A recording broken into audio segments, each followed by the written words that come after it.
ఇవాళ కోర్టులో ఏదైతే ఢిల్లీ లిక్కర్ పాలసీ విషయంలో పెట్టినటువంటి తప్పుడు కేసును సంపూర్ణంగా కోర్టు కొట్టివేస్తూ తీర్పిచ్చిందో దానికి మన భారత న్యాయ వ్యవస్థకు మనస్ఫూర్తిగా మేము ధన్యవాదాలు తెలియజేస్తా ఉన్నాం.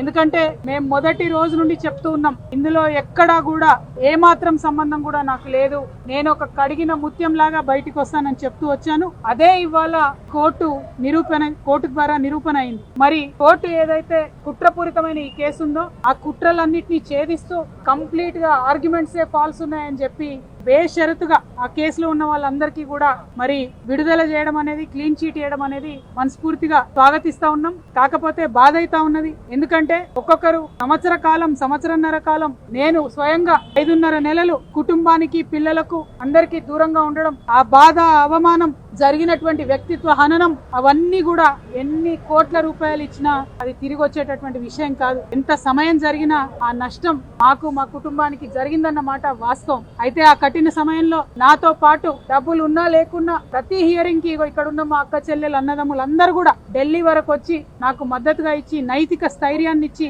ఇక్కడ నా పిల్లలు ఒంటరిగా ఉన్నప్పుడు వారికి అండగా నిలిచినటువంటి ప్రతి ఒక్కరికి కూడా నేను హృదయపూర్వకంగా ధన్యవాదాలు తెలియజేస్తా ఉన్నాను. ప్రత్యేకించి మా అమ్మకు, మా నాన్నకు, మా అత్తమ్మకు, మా మామయ్యకు, మా మొత్తం భర్త తరఫున కుటుంబానికి అందరికీ కూడా నేను హృదయపూర్వకంగా ధన్యవాదాలు తెలియజేస్తున్నాను, పాదాభివందనాలు తెలియజేస్తా ఉన్నాను. మీరు ఇచ్చినటువంటి బలంతోనే ఆ జైల్లో 5.5 నెలలు కూడా నేను పిల్లలు లేకపోయినా కన్నీళ్లు దిగమింగుకొని కర్తవ్యాన్ని గుర్తు చేసుకొని గడిపినానని చెప్పి ఈ సందర్భంగా తెలియజేస్తున్నాను.